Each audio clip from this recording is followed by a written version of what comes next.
परीट समाज हा मागासलेला असताना त्यास शासनाने सोयी सवलतींपासून दूर ठेवले आहे। शासनाने परीट समाजाचा आरक्षणाचा प्रश्न न सोडविल्यास लढ्यासाठी उतरावे लागेल असा इशारा राज्य परीट समाज महासंघाच्या जळगाव येथे झालेल्या राज्यस्तरीय बैठकीत देण्यात आला।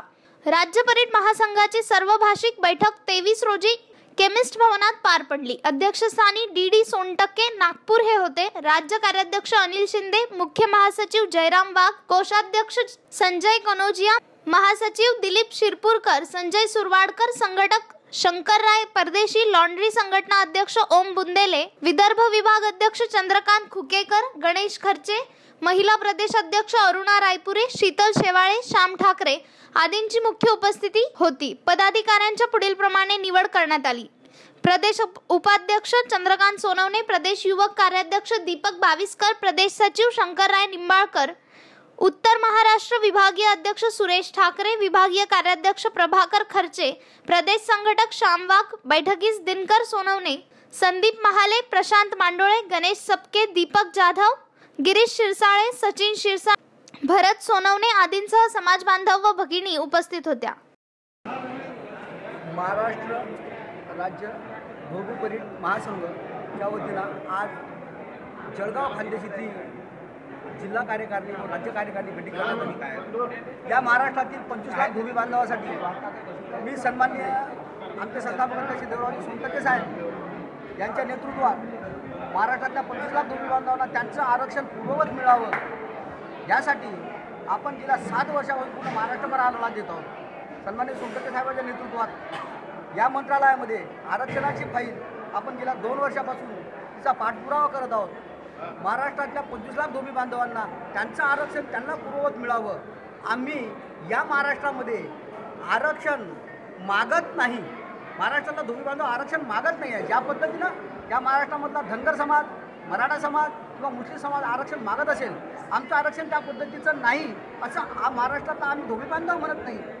तर 2001 मध्ये महाराष्ट्र शासनानं जी भांडे समिती गठीत केली, त्या भांडे समितीच्या शिफारशीमध्ये या महाराष्ट्रातला धोबी समाज हा आरक्षणामध्ये होता, याला चुकीच्या पद्धतीनं काढण्यात आलेला आहे। ती चुकीची दुरुस्ती करून पूर्ववत त्याला SCच्या प्रवर्गात टाकण्यात यावं अशा शिफारशी भांडे समितीच्या 2001 मध्ये आल्या, परंतु आम्हाला त्याचा न्याय मिळत नाही आणि तो अधिकार आम्हाला मिळत नाही। या देशामध्ये आमचा घटनादत्त अधिकार आम्हाला मिळत नाही।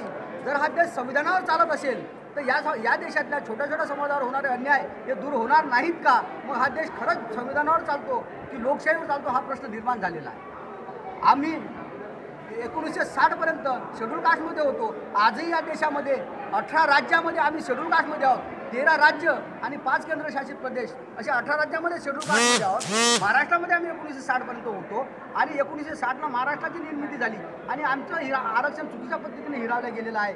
त्या आरक्षणाचा पूर्ववत आम्हाला ते मिळण्यासाठी ज्या पद्धतीनं गेल्या 40 वर्षापासून आम्ही पाठपुरावा करत आहोत, परंतु तो न्याय आम्हाला मिळत नाही। त्याच्यासाठी पूर्ण महाराष्ट्रातल्या 25 लाख धोबी बांधवांना जागृत करून आमचं आरक्षण पूर्ववत मिळावं त्यासाठी आम्ही हा लढा उभा केलेला आहे। या महाराष्ट्राचे आजचे मुख्यमंत्री 2005 मध्ये विरोधी पक्षात आमदार असताना त्यांनी विधानसभेमध्ये 17 मिनिटं गदारोळ केला आणि या महाराष्ट्रातल्या 25 लाख धोबी बांधवांना तत्कालीन सामाजिक न्यायमंत्री हंडोरे साहेब यांना ते हाऊसमध्ये उद्देशून म्हणतात की या महाराष्ट्रातल्या 25 लाख धोबी बांधवांना गेल्या 40 वर्षापासून काँग्रेसचं सरकार तुम्ही मूर्ख बनवता। या महाराष्ट्रातला धोबी बांधव तुम्हाला आरक्षण मागत नाही, तर त्याचं पूर्ववत आरक्षण चुकीची दुरुस्ती करून तुम्ही त्यांना द्यायला पाहिजे असा अहवाल भांडे समितीचा आहे, टाटा मेमोरियल इन्स्टिट्यूटचा आहे। जर हे सगळं असताना तुम्ही त्यांचा अधिकार त्यांना का देत नाही असे बोलणारे मुख्यमंत्री आज ते विद्यमान मुख्यमंत्री आहेत, त्यावेळेस ते विरोधी पक्षात होते। विरोधी पक्षात असताना जर एवढी न्यायाची भूमिका त्यांना समजते आहे तर आम्ही या 3 वर्षात त्यांना जवळजवळ 3 वेळा भेटलो आहे। त्यांनी आम्हाला पूर्वत आमचं आरक्षण द्यावं, ज्या पद्धतीने ते बोलले त्यांचा शब्द कायम ठेवावा हीच महाराष्ट्रातल्या धोबी बांधवांची इच्छा आहे आणि त्यांचं पूर्वत आरक्षण त्यांना द्यायलाच पाहिजे। याचं कारण असं आहे की घटनेच्या कलम 341 नुसार शेड्यूल कास्टमध्ये जे आरक्षण दिले जाते किंवा काढले जाते त्याचा अधिकार कोणत्याही राज्याला नाही। तो राज्यांनी रिकमेंड करावं आणि ते संसदमध्ये बहुमतानं दोन्ही सभागृहात पास करावं ही प्रोसिजर असताना आम्हाला केवळ टेक्निकल मिस्टेकमुळे काढण्यात आलेलं आहे। काढण्याची प्रोसिजर जर 341 प्रमाणे असेल तर त्याचं बिल संसदमध्ये पास झालेलं काढण्याचं बिल गेल्या 40 वर्षापासून हे शासन आम्हाला दाखवत नाही आणि म्हणून 341चा भंग त्याच वेळेस झालेला आहे आणि आम्हाला चुकीच्या पद्धतीने काढलेला आहे। हे भांडे समितीच्या शिफारशीमुळे सिद्ध झालं. म्हणून आम्हाला भांडे समितीच्या शिफारशी लागू करून पूर्ववत एसटीच्या प्रवर्गात टाकावं. हाच लढा आम्ही महाराष्ट्रभर उभा केलेला आहे. आता शासन आमचं ऐकत नसेल तर या महाराष्ट्रभर धोबी बांधवांची संख्या 288 मतदारसंघात 10,000, 15,000, 20,000 आहे आणि प्रत्येक आमदार हा 5-10 हजारांना निवडून येत असेल.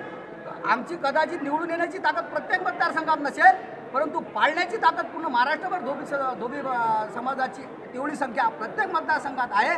जर आम्हाला न्याय मिळत नसेल तर आम्हाला आता ही भूमिका घेतल्याशिवाय त्यात पर्याय राहणार नाही आणि तेही ताकद आम्ही महाराष्ट्रामध्ये लोकशाहीमध्ये राहून यांना दाखवून देऊ. यानंतर आमचे सन्माननीय देवरावजी सोनटक्के साहेब संस्थापक अध्यक्ष यांच्या नेतृत्वात पूर्ण महाराष्ट्रभर सगळ्या धोबी बांधवांना एकत्र करून हा तीव्र लढा आम्ही उभा करणार आहे आणि वेळ प्रसंगी आम्ही रस्त्यावर उतरू आमचा हक्क मागण्यासाठी. ज्या पद्धतीनं मराठे रस्त्यावर येऊन त्यांचं आरक्षण घेतात आहे, मराठ्यांना आरक्षण देण्यास आमचा कोणताही विरोध नाही, परंतु आम्ही आरक्षणामध्ये असताना आम्हाला आरक्षण मिळत नाही.